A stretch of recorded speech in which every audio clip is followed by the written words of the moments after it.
I'm really honored to be here and to be so generously set up by Jeremy Weinstein, who I think really set the stakes for all this, as did Danielle. Jen, I don't know if you want to put up the image, but I'm going to go ahead and introduce our panelists quickly and then jump into this discussion. We've got a really interesting and diverse set of people. I think I'll be a little bit briefer than I planned, but Daron Acemoglu next to me is one of the leading economists of our time and perhaps the leading expert on the economics of technology. Zoe Hitzig is a very dear friend and collaborator, and in addition to being at OpenAI and another really remarkable economist, is also one of the leading poets of her generation, so a really interesting contributor. Shane Tews is one of the most experienced experts in technology policy in the country and is at the American Enterprise Institute. And Emma Waters is a friend and collaborator who is at the Heritage Foundation, working first on issues of biotechnology, now increasingly digital technology policy. And I was going to open with this image, if they're going to put it up there. Jen, is that possible? Oop, maybe not. Okay. Well, I guess I will move on with questions, and I'll return to this image that I was going to give as a provocation. But okay, here we go. So do any of you distinguished panelists know what this image is? So to my knowledge, this is the oldest thing drawn by human hands that looks roughly like a recombinant neural network. But it is not a technical diagram. It is a political diagram. This is for the election of the Doge in Venice in the 13th century. And it involved a system where members of the public, or of the electorate, would choose members of several different councils, which would then choose members of several different councils, would eventually choose the Doge. And I just think this is, to me, a reminder of the fact that technologies and politics are not separate. They're actually sort of different expressions of similar ideas. And it's in that spirit that I want to try to lead this conversation by just opening with the question of what, other than sort of the simplest version, sort of from a neoliberal perspective, of private sector venture capital, invests in startups, and government does some sort of neutral funding of expert scientists to develop technologies in whatever their scientific disciplines say is the right direction. What other roles do you see for other types of social institutions in guiding and shaping technologies, whether those be the state, civil society, et cetera? Daron, do you want to start with that? Well, that's a great question. And I want to start by reiterating what Danielle said. I think technology is overwhelmingly important today with the new applications of AI and robotics for automation, because many of the things that previously we could have thought about as having a big political economy effect on inequality, for example, unions, their role is going to be increasingly squeezed if automation becomes the major application of technologies, because if you ask for higher wages, then your employer can automate more. So who controls technology is going to have amazing power. And I don't mean just China versus the US, but which companies, which ideologies. And that observation becomes all the more concerning to me, because I see AI as having multiple dimensions and many different ways in which it can be developed.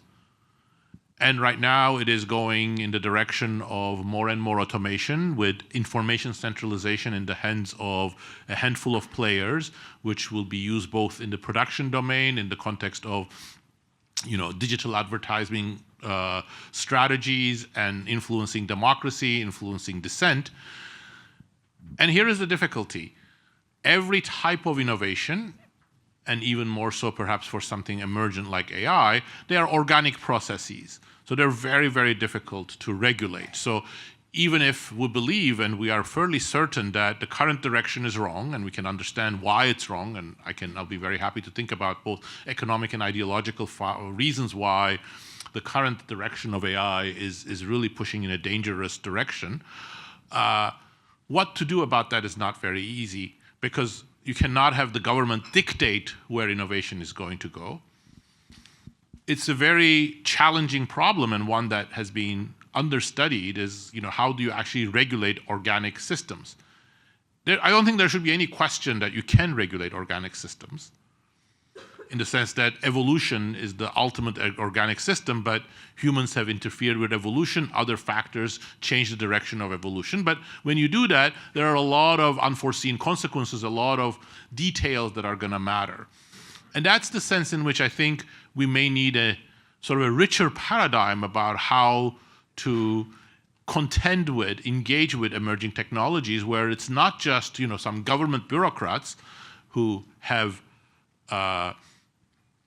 sort of a say or an influence. They are necessary. We need some regulations, and we need sort of subsidies for certain types of things if they are really getting underinvested. But I think we need a broader ecosystem where civil society, democratic process, competition, broadly construed, not just from startups, but more competitive pressures are important. And I think the one very important thing there is critical, which gets underemphasized both in public discussions and in economics.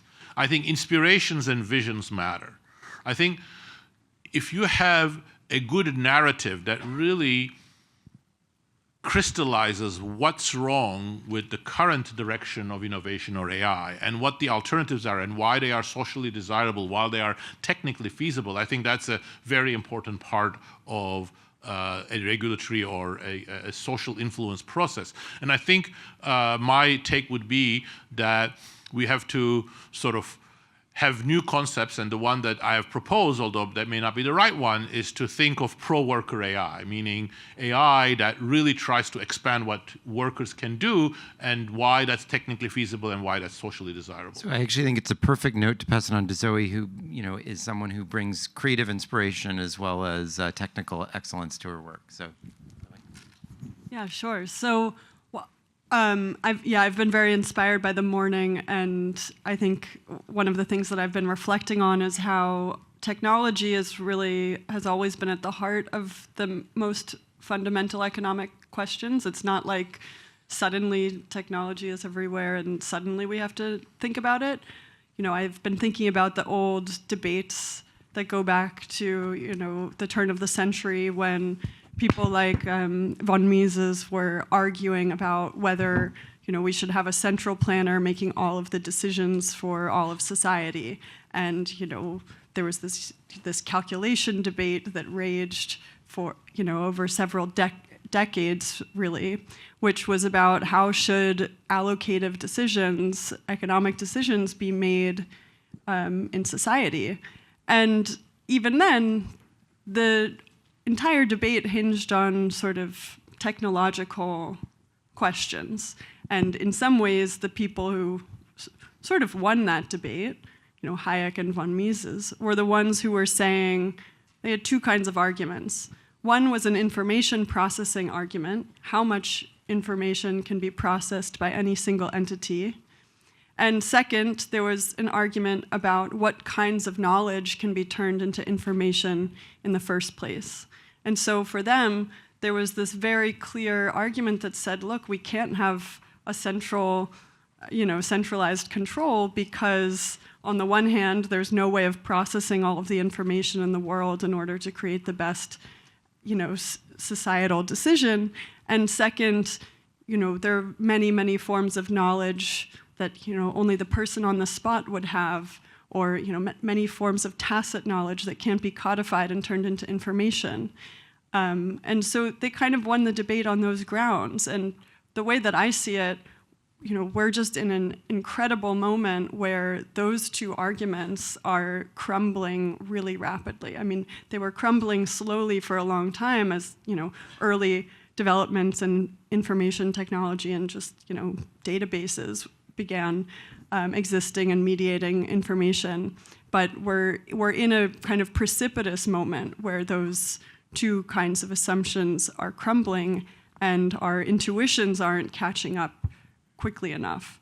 And so what I'm thinking about when I think about the institutions that can play a big role in where we go from here, I think about, what are the institutions that might take really seriously this information processing power and say, okay, well, if information processing power is what gives you power in this world, like let's start talking about compute subsidies or compute taxes or allocations of compute that allow people to, many different people to participate in this way. Or I think about taking this, the other side, the codification of knowledge very seriously and say, okay, if we're moving toward a world where no one has any particular special knowledge, how do we counteract that? Do we take into account that they might have other valuable things to contribute, such as their data, and give them ownership rights over that, an idea that's come up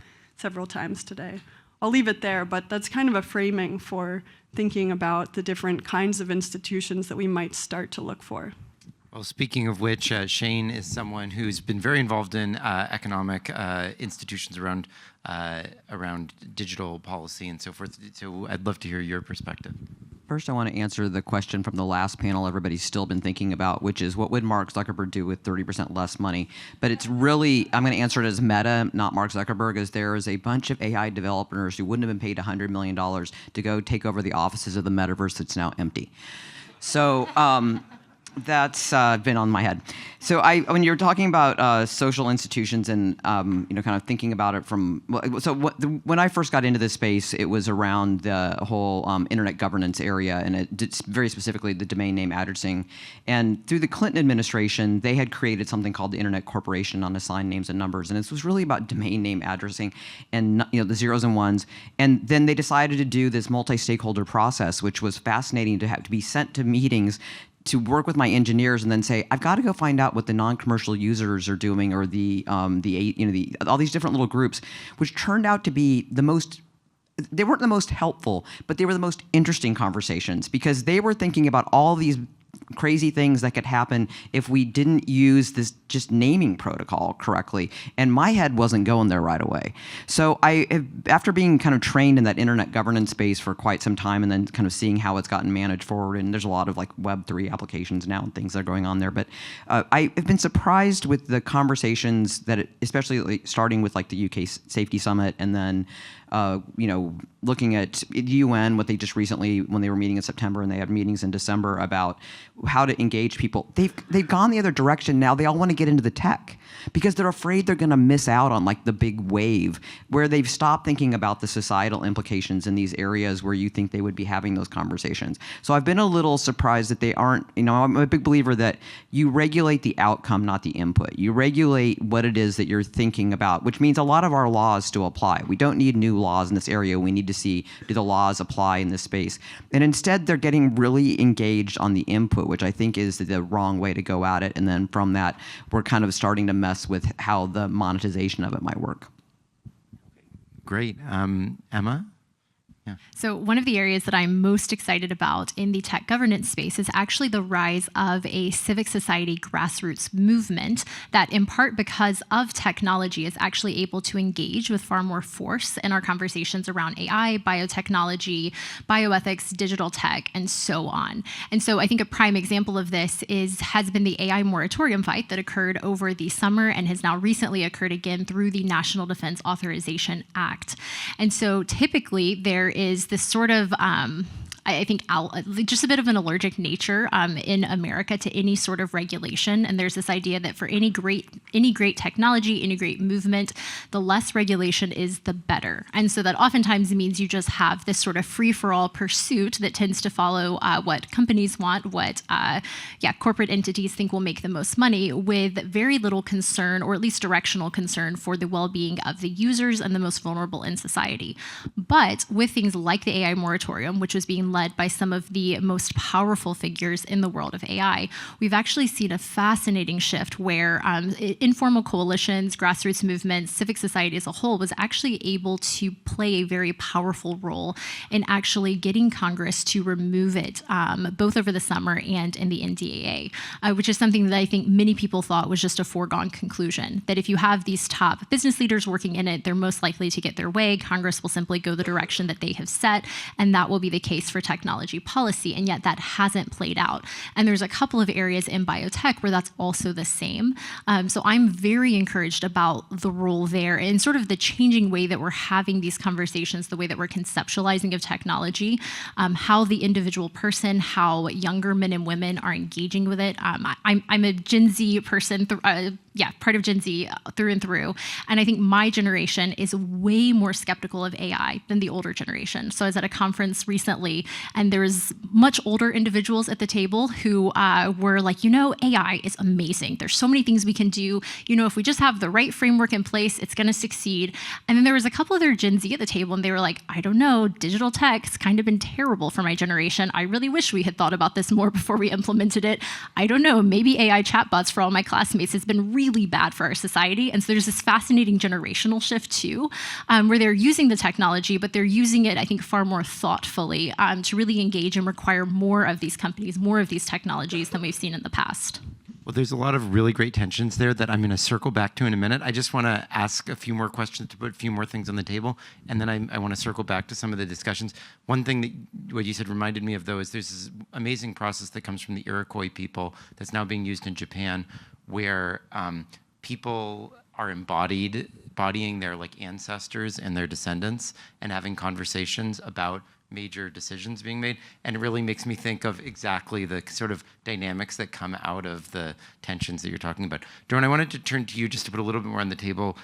First, though, to just ask, from a comparative perspective, both in history and across countries, do you think there's lessons we can take about what things work in terms of the social direction of technology or don't work? Yeah, I mean, absolutely. But I want to first say thanks for that, Emma, because I'm always accused of being negative about AI because my generation doesn't understand it. Now I'm part of Gen Z. Yeah, you're with the young people. And we have lots of data to back that up as well. So, yeah. Look, I think every age has different needs and different ways of approaching technology. And within that, there is a great spectrum of how you can do it. I think there are many examples of how we have gotten technology wrong in the past.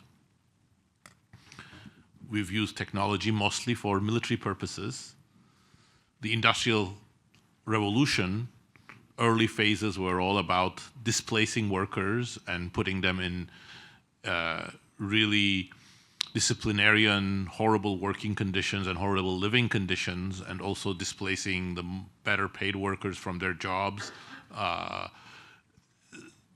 And when you see the commonalities, the problem that strikes you is, A, when technology is dominated by a very narrow segment of society, it tends to go in the wrong direction, either the military or power relations, or just pure automation so that capital owners can perhaps benefit, but workers are completely left behind.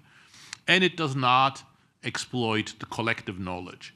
So I was very happy Zoe brought up the Hayek calculation debate, but there's one other thing. It's not just knowledge, information, and processing, but it's also experimentation. So I think the reason why information centralization scares me today is because information centralization in the hands of private actors is even worse for experimentation, and actually we're seeing that.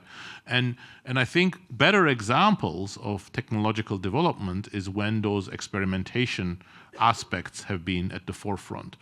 The internet, new tasks for workers when early electrical and mechanized, second stage mechanized technologies were being spread. But the problem, and this is why I hesitate on this question, is that I don't have great examples of very socially beneficial directions of development that were planned. So many of them came out either because some people had good and interesting vision and could experiment with it. For example, JCR Licklider with the internet and the packet switching and how that could actually be a vehicle for better information sharing between people, or new tasks emerging for workers out of a very complex process of employers getting frustrated with numerically controlled machinery and unions pushing against it, etc. So the lessons for today is how can we distill these into something and then still encourage that more beneficial direction? And that's where I think my earlier comment about regulation of organic systems comes in. Great. Zoe, I wanted to turn to you because you're obviously someone who's in the belly of the proverbial beast in the context of this conversation. You're at a leading organization and really involved in the development of these frontier technologies. So what do you think are some of the most exciting directions that we could be encouraging, either from a civil society perspective or from a governmental perspective? Yeah, great question. I need to give a little bit of background to explain the category of technologies that I'm excited about. So one way of thinking, again, about just stepping back and trying to understand what is kind of going wrong right now is to think about what was the, what's been the basis of neoliberalism and free exchange. One of those bases is something like property rights, right? You need to know what you own, and in order to be able to engage in these forms of exchange that bring about social good and prosperity and whatever. And we have incredibly well-developed not just institutions, but well-developed norms and sort of and just like social structures for navigating property and in the physical world, even when it's not governed by a formal contract. And one of the ways, and sorry, that was a bit of a long intro, what I think is definitely true in the digital world, and part of the challenge that we're facing now, is that the digital world has none of those institutions. We don't have any kind of basis for exchange.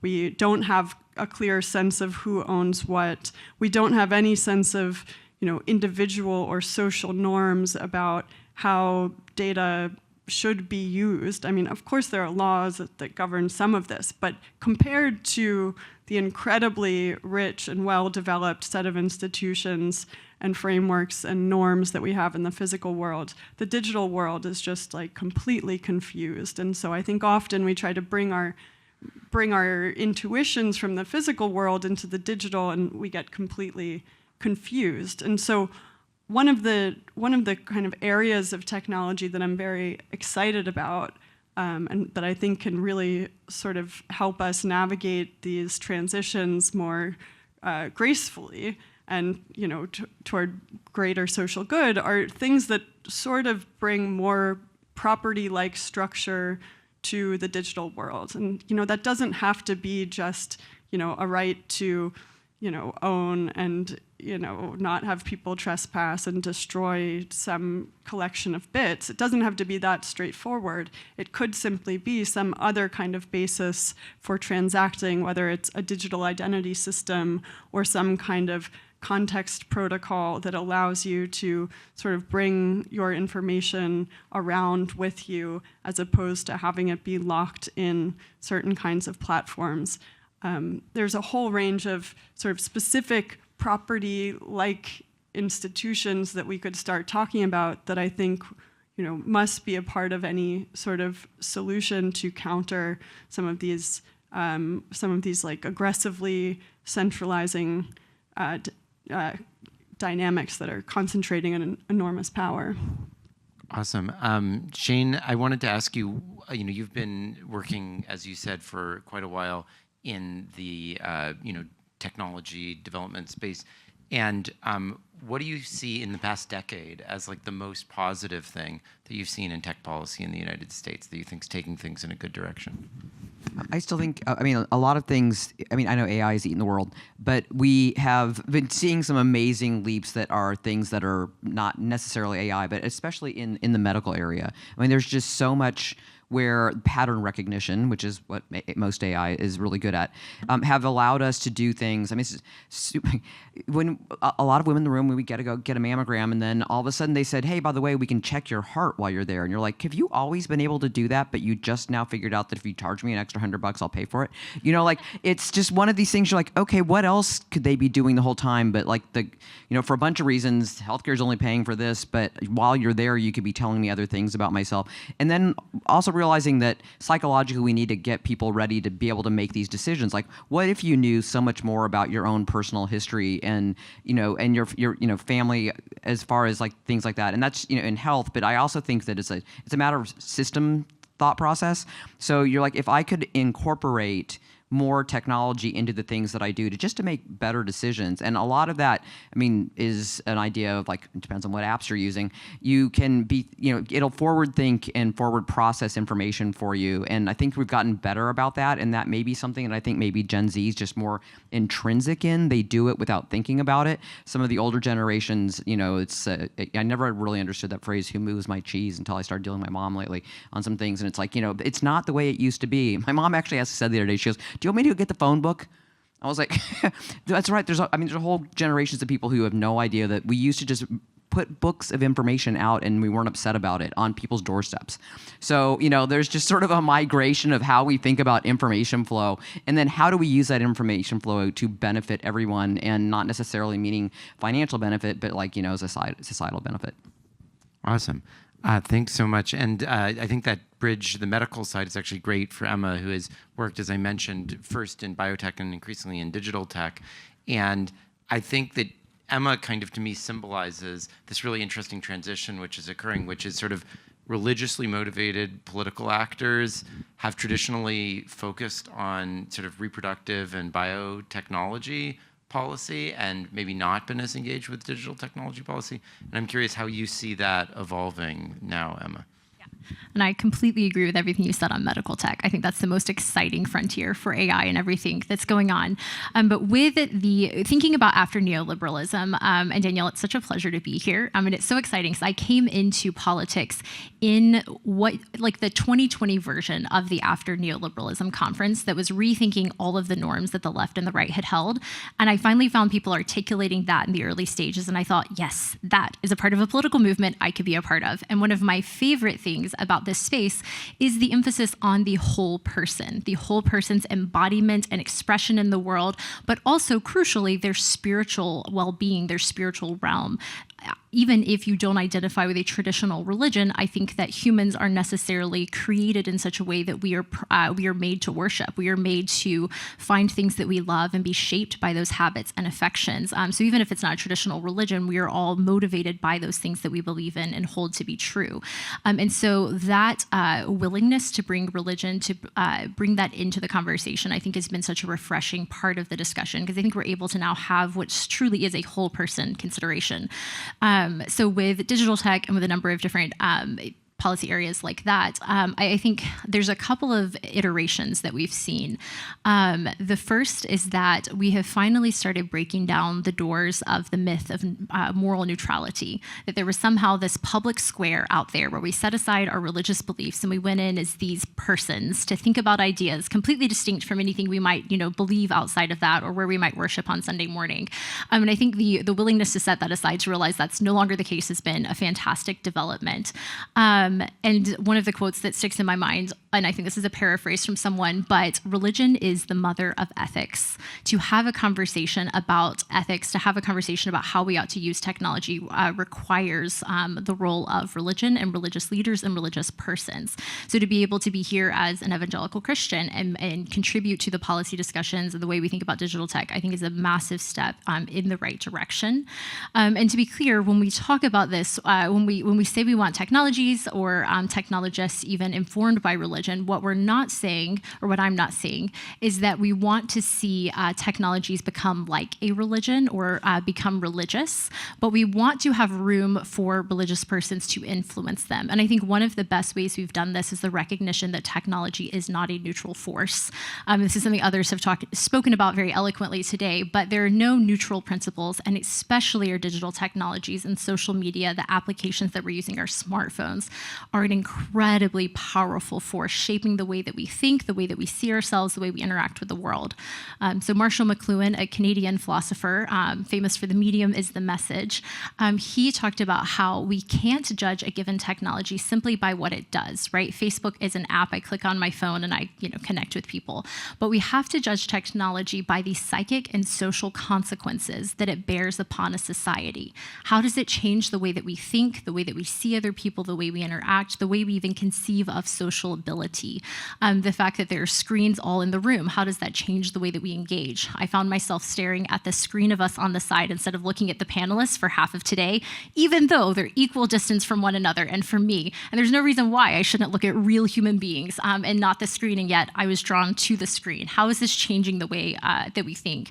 And so, so I think those have all been, it's really exciting to me to see so many religiously motivated people in this space, and doing so in a way that I think has been a net positive for our society, and a recognition that we want to see human flourishing in all areas. And so there's a lot that I can say, but I think to sort of summarize more of this up is that there are two things that I think are really important. The first is that religious people are shaped in such a way as to be able to respond to the questions of technology, I think, uniquely well.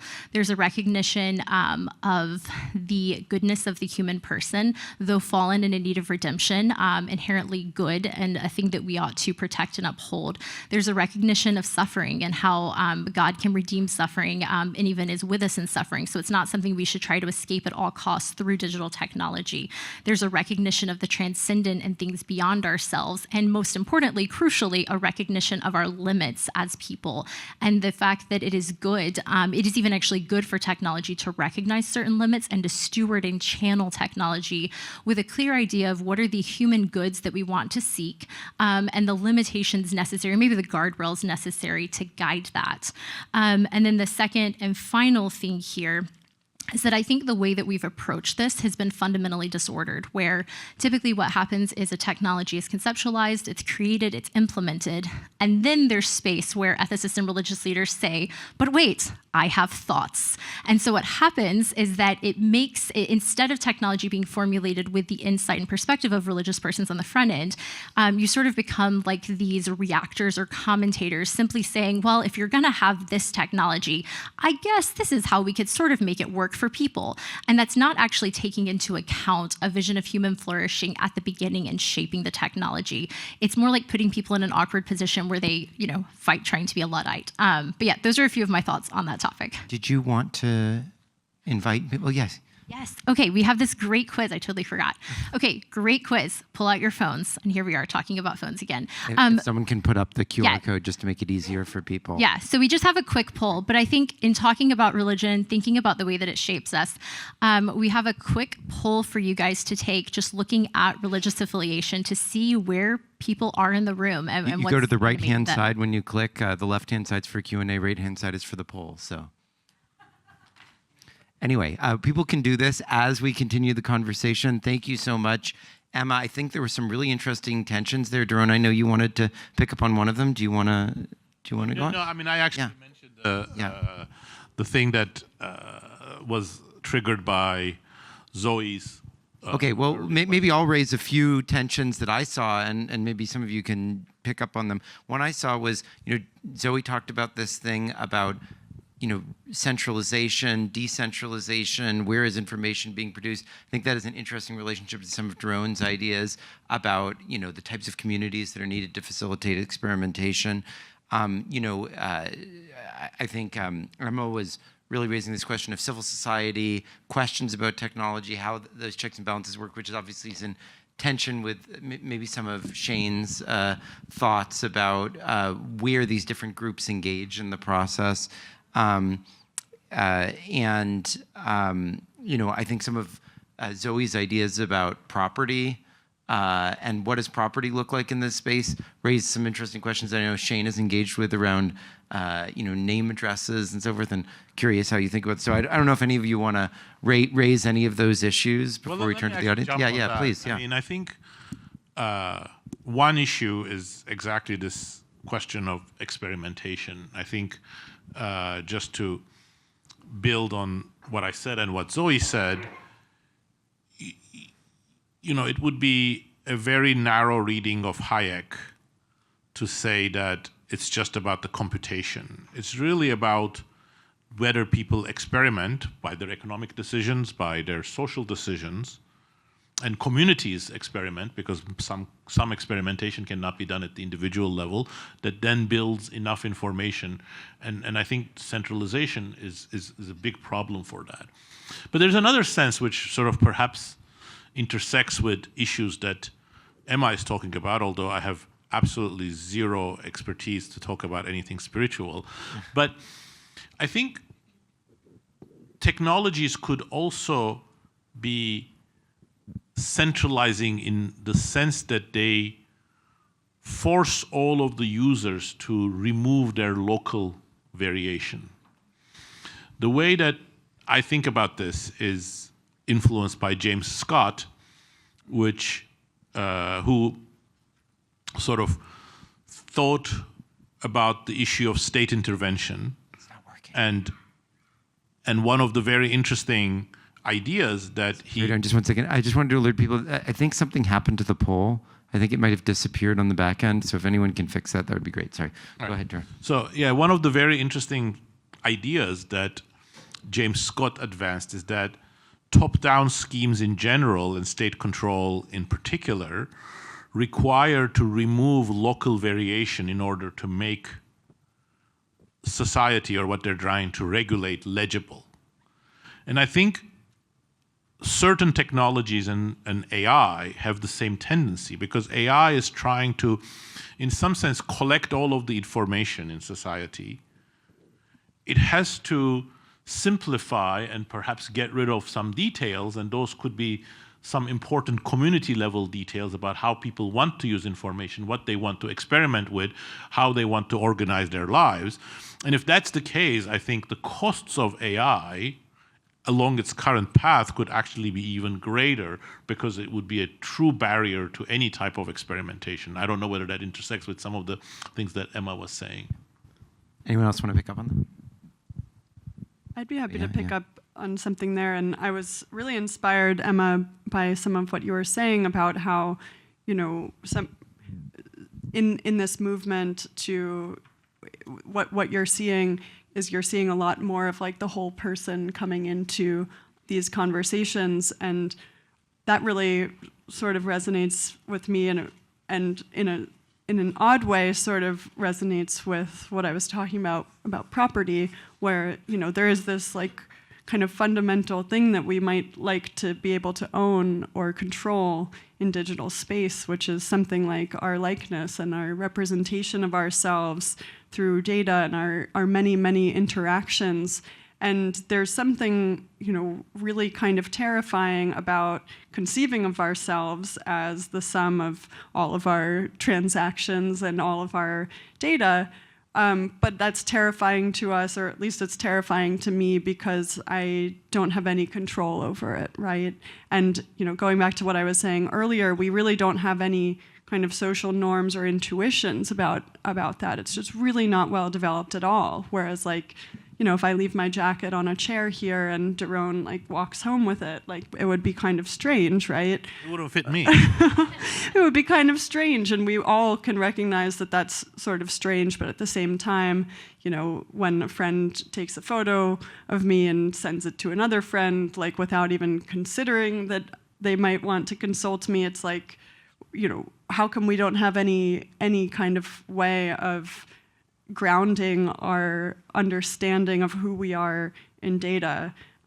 We don't have the institutions or the intuitions. And I think that's where some of these really interesting kind of spiritual conversations can intersect really deeply and in interesting new ways with the technologies that we might end up building. And I, in particular, am really interested in using more technologies that allow us to, simply erase some of this and say, what, maybe I don't want to have any part of myself conceived as data. And so how do we create those tools that allow me to walk through the world in a kind of self-deleting fashion online?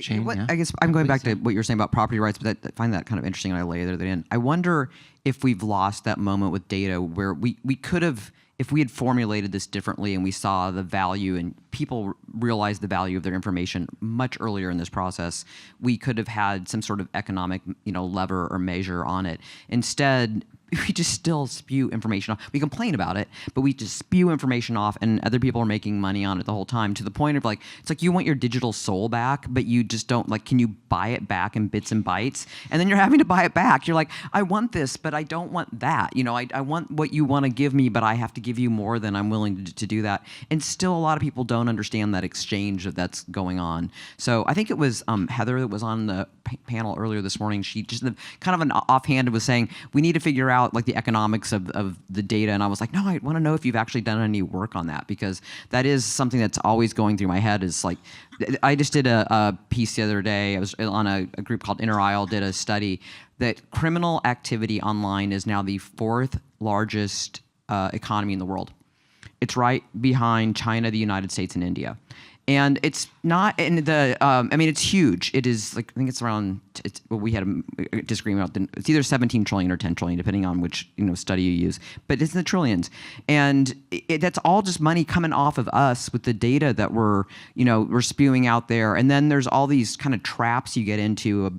It's to the annoying text message that says that you have an Easy Pass bill even though you haven't used your Easy Pass in 2 years, or the Amazon package you didn't order but you're afraid maybe you forgot. And so you're clicking on it and then just putting information into the Borg that's bad.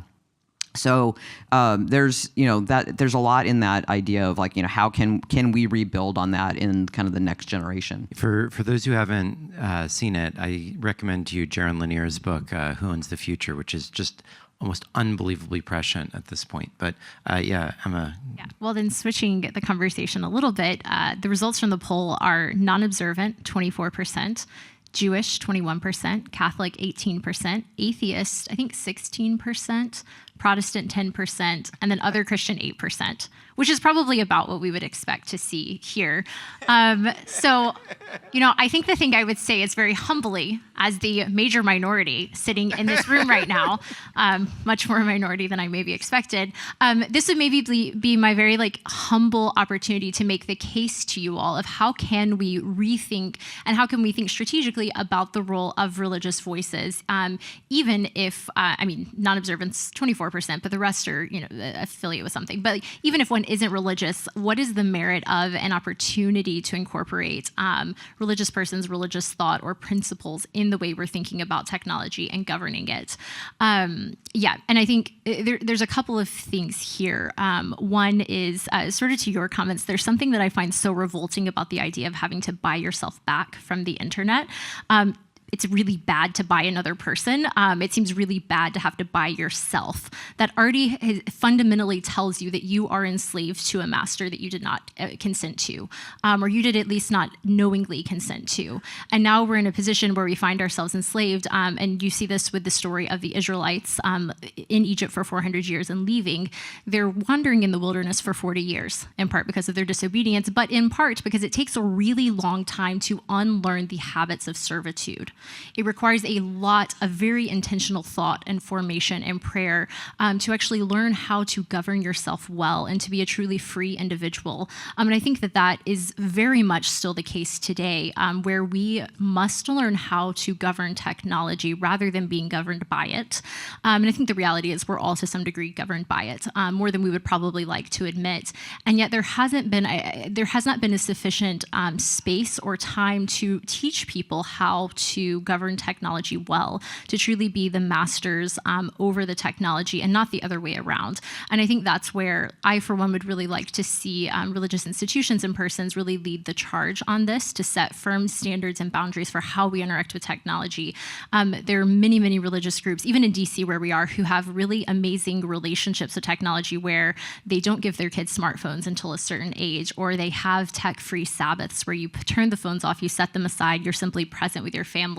And all of these really amazing habits that I think are the first steps in sort of becoming truly human over the technology itself.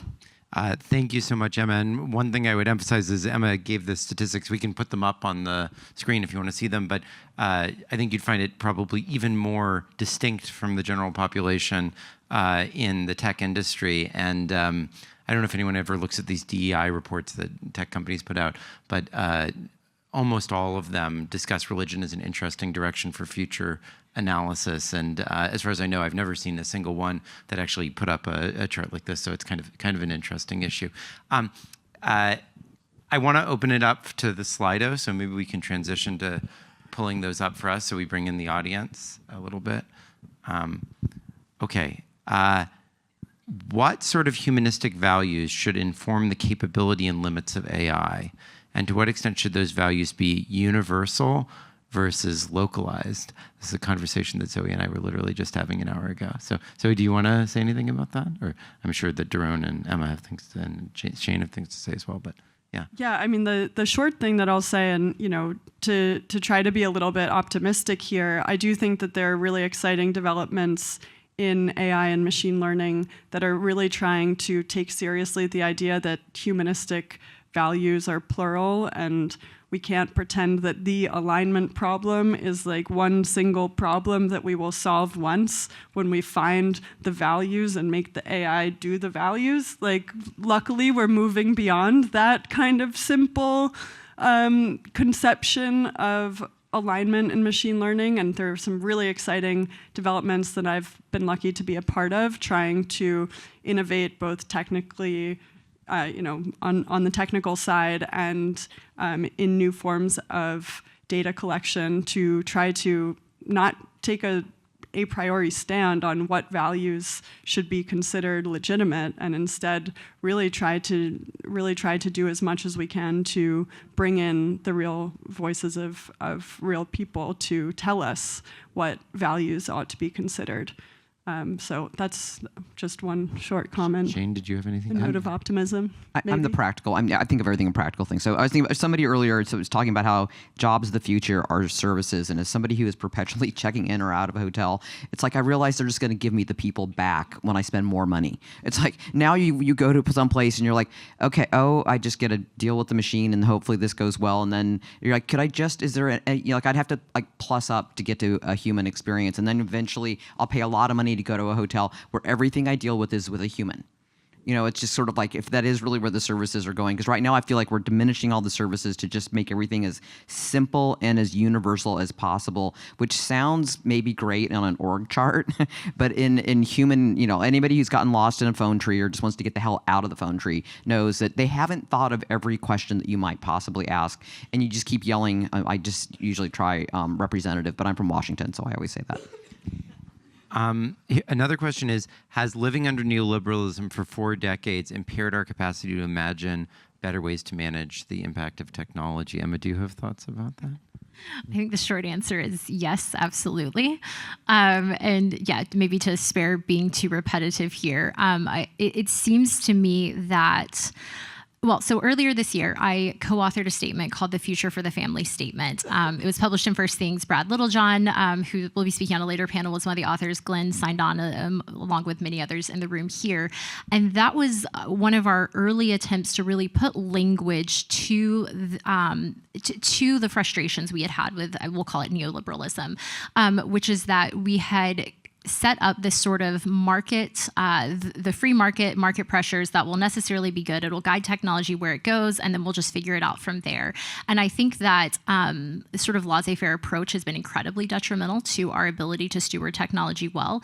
And instead, we need to be far more intentional in channeling technology towards particular goods, and particularly toward the good of the family, toward human flourishing as the clearly articulated goal. And so there's actually something called, this is switching gears a little bit, but something called the Family Impact Assessment that was passed in an agricultural appropriations bill like back in the 80s or 90s, but it's still technically around, but I think actually offers a really interesting model for how we think about this, which is that should it be fully implemented, it would require every regulation to undergo a family impact assessment and answer a set of 7 or 8 questions about this regulation's impact on the well-being of the family, financial, social, marital status, and so on. And I think doing something similar with our technology would be great, because it would force us to articulate what it is that it will actually do to the values that we hold, and if it measures up. And that forced articulation, I think, will go a long way in sort of undoing undoing what neoliberalism has. Aaron, did you want to? Yeah, I mean, I'll just jump in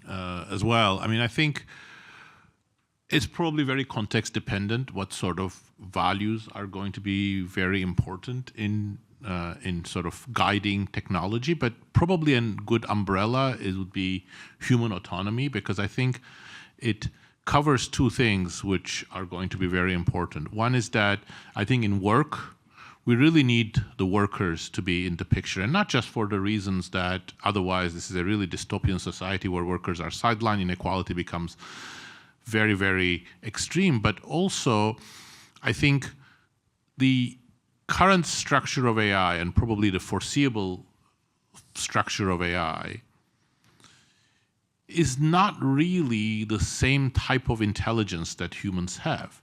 Humans have much, much greater capabilities for generalizing from few observations, deriving hypotheses and experimenting with hypotheses, which is exactly what AI models are not good at. And the human autonomy, which is the umbrella which would include those, is therefore very important for the kinds of creativity-related activities that humans are going to engage in. We live in a turbulent world. We're going to need lots of new goods and services.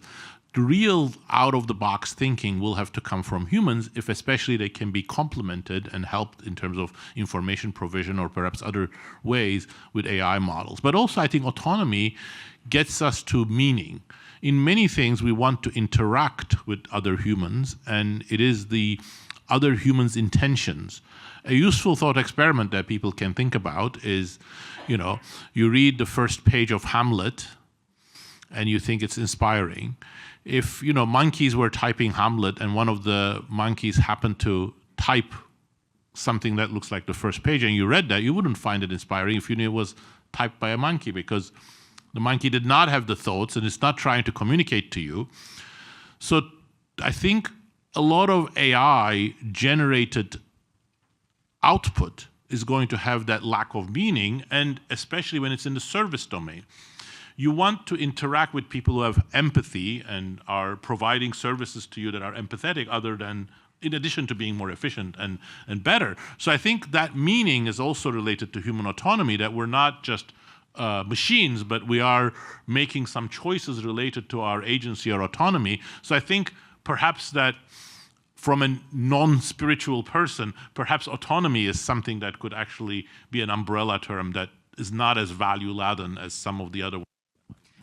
To just give a very quick answer to the question about what happened to our imagination under neoliberalism, I really recommend to people reading the book Snow Crash by Neil Stephenson, and then the essay by Richard Rorty, at least the beginning of it, called Achieving Our Country, where he basically, in the throes of that era, sort of sees the trajectory our imagination is going on ahead of things, and it's really remarkably prescient. But there's 2 questions I kind of want to pair together because I think they're related and bring them to Zoe, which is that we did some work on stakeholder remedies and the way that could think about sort of democratizing the governance of AI. And there's also a question of developing healthy citizenship. So I think those are maybe a bit related, and wanted you to reflect on those things, Zoe, from those days and when you were my intern a long time ago. I remember what we wrote. Yeah, so the very basic idea of stakeholder remedies is, what we were thinking about back then is, and I think is still pretty relevant now that I think about it, is that a lot of the time in antitrust, when we look at a big company and we decide that there's a problem, there's some kind of market power that needs to be remedied, the 2 kinds of remedies that we reach for are structural remedies, breaking up the monopolist, or other kinds of sort of behavioral remedies, making certain requirements that the firm has to follow. And what we were thinking about, and I think ties nicely to what we were just talking about value specification and trying to give people voice in the direction of technology. We were thinking about what if we created a category called stakeholder remedies, which said, it's fine to have a monopoly as long as it's governed. And this might be a kind of form of behavioral remedy, but we would say, make a stakeholder governance structure that involves workers and it involves consumers to the extent that they're impacted. It may also involve things like local communities that are impacted by the company's operation, physical operations, if they have a plant or a major warehouse or a data center.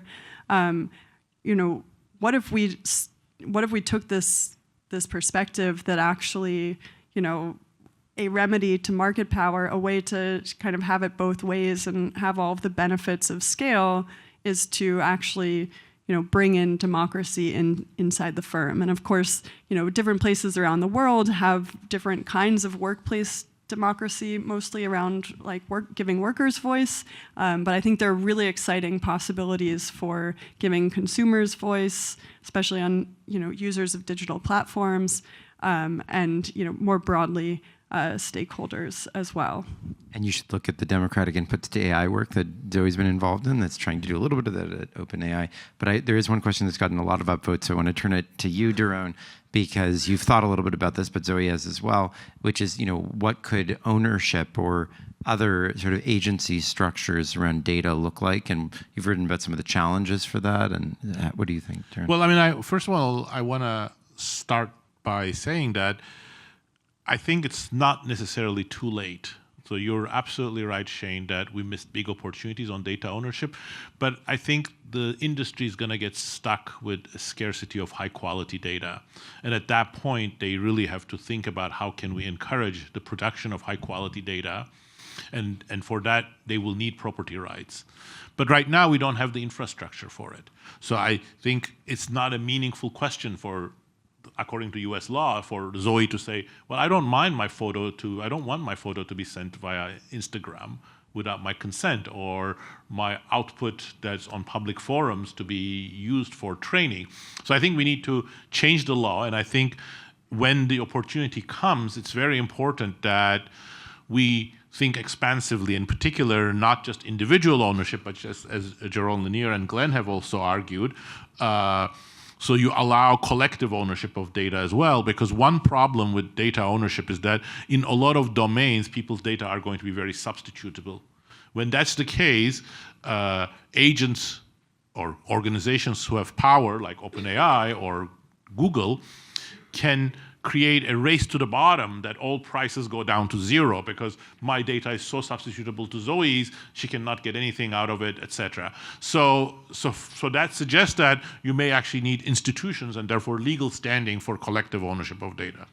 Yeah, this is actually a great example. Anna Lewis, who's here, could tell you more about this. But basically, if you take a 1% random sample of the American population, you have enough genetic data to, if you get anyone else's genetics, figure out uniquely who that person is. So basically 1% of the population, you get to agree, and now you have complete genetic surveillance on everyone without anyone's consent. So anyways, these are some of the paradoxes of sort of correlations in data that Doron is getting at. I think we have to wrap up, but if there's any last word that anyone wants to say, Shane, you haven't. I was just going to say one book, we're giving book recommendations. Yeah. The Founders by Jimmy Soni, if you want to understand kind of what's going on right now, it's back when Elon Musk and Peter Thiel were doing PayPal, and at the beginning of this Trump administration, they mentioned David Sacks, and I was like, I know that name. Yeah. And I went back and I realized it was David Sacks was the adult in the room that made those two behave during PayPal to get them through their deal with eBay. And it's a really fast, easy read, but it also gives you a sense of like how long these guys have been in these rooms arguing with each other, and now they're just doing it in the White House. Yeah. Emma, do you have a last word? Because obviously that's a dynamic that you've been observing as well. Yeah. Going back to civil societies, I think there's more power in the hands of the people than ever before to guide how we think through these things. And so I would just encourage people to keep engaging on that front, because more than ever, your voice actually matters. Thank you, everyone. That's a very optimistic note, and thanks to everyone for listening. Yeah.